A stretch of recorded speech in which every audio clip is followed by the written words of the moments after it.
This is your opportunity to change anything behaviorally. You can change anything you want, not everything you want, right? That's the problem. You can become anything you want behaviorally, but you can't be everything you want. So you need to pick a small number.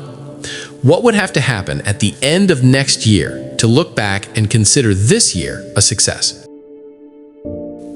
I think that really helps to just give you a bit more perspective, and it usually comes down to only a few things. Setting the bar unrealistically high does not increase your performance. Imagine this. Imagine that you went into a buffet and you made your plate as big as possible. You said, I want all of these things. I'm going to put all of this stuff on my plate and my stomach is going to expand to be able to fit it. That's not the way that our stomachs work, and that is not the way that our workloads work. So, first rule, in order to pick something up, you have to put something down. Don't assume that just because you've loaded more onto your workload plate, your work capacity will expand to be able to fit it into your stomach. That's not the way that it works. Make the assumption, I can do no more than I'm doing now. I can switch stuff, but I can't add more in. And maybe you can. Maybe you're going to be able to squeeze your phone time. Maybe you're going to be able to become more efficient, more productive, whatever. But it's safer to just assume this is the pie that I'm playing with. And in order to pick something up, I have to put something down. That means I'm going to have to take something off the plate. We don't think about subtraction because we think of addition. Unfortunately, you can't take somebody else's purpose or success. You can't wear it as a suit. Bad idea, right? Because it's going to not fit. Let go or be dragged.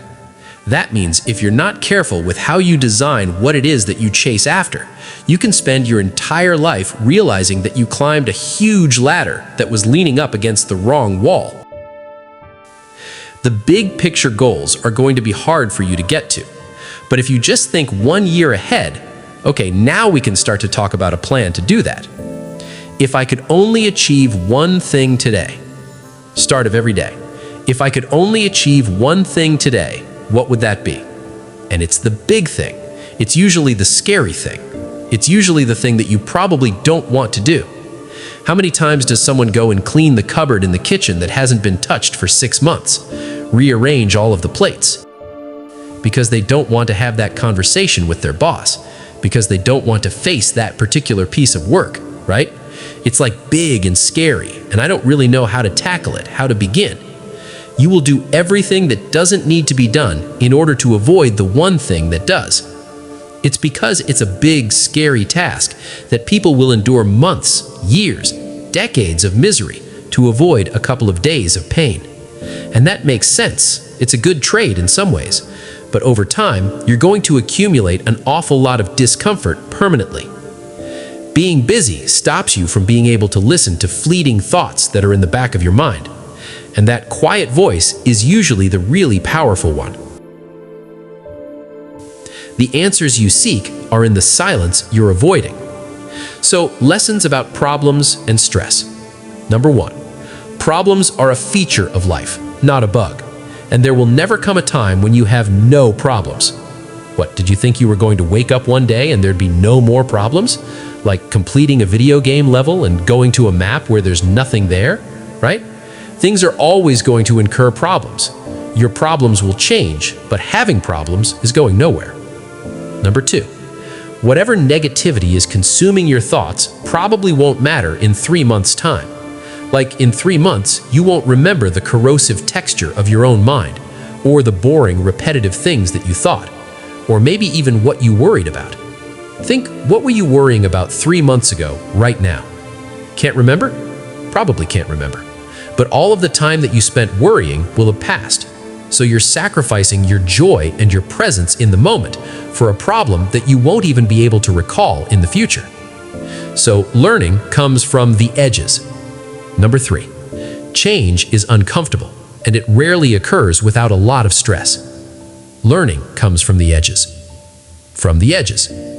Yeah. Proximate zone of development. What does that mean? you pushing yourself just beyond what you're comfortable with. And sometimes this can be emotional pain too. Leaving the job happens when you get pushed out of region beta on the bottom end. Or growth happens when you overextend yourself the right amount. Not so much that you get injured, but so much that you're challenged. That this is a new zone for you to get into. I'm clawing up, and it expands your potential, your idea of what you're able to do. Wow. And it pushes you so that your system becomes more resilient on the other side.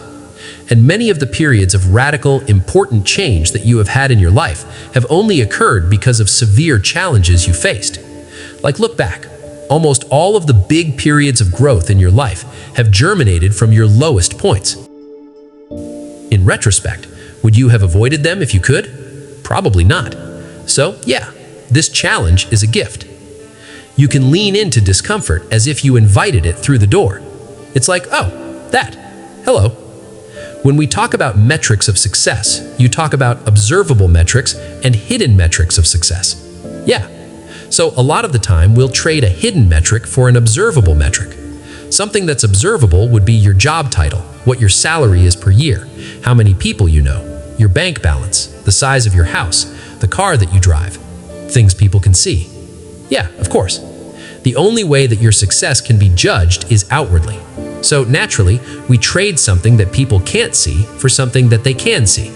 For instance, lots of people would trade a longer commute for a higher salary or a better job title. One of the problems that you encounter with that is that the length of your commute is one of the most correlated stats with your happiness. Longer commutes reliably make people more miserable. And what's the hidden metric that you've lost by doing that? Well, that's less time with your family, with maybe your kids that are growing up, with your wife to connect. That's less time to pursue your own passions, even if your job is your passion. So what? What about a more stressful career? Going to move into a different industry that's way more stressful, but it pays more. What's the hidden metric? Observable metric. What about the peace of mind that you have as you go to sleep at night? What about what that does to your health and the quality of your relationships and your ability to be present on a weekend?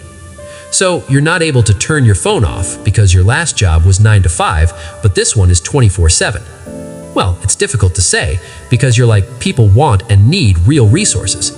I want to improve the quality of life. I want to improve the quality of my family. That's a noble thing to do.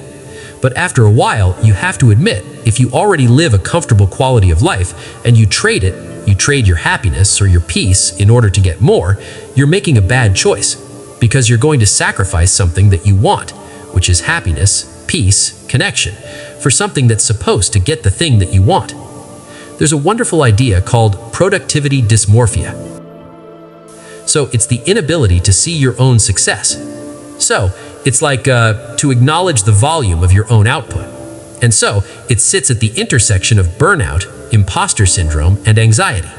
And you think of it like ambition's alter ego, basically. Like the pursuit of productivity spurs us to do more while robbing us